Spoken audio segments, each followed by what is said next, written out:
ખાટલો તૈયાર કર્યો હાલો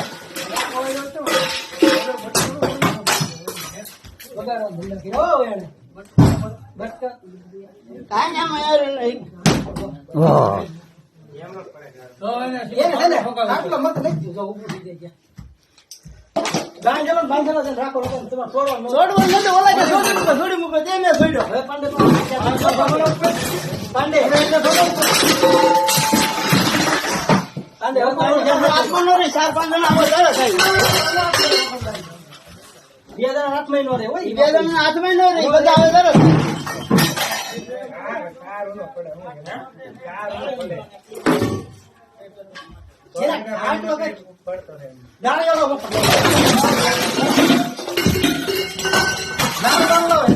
એ તો કહું છું આગળ બાટલો નાખી દે ને પેલા ગળો નાખી બાંધી ટાંગો બાંધો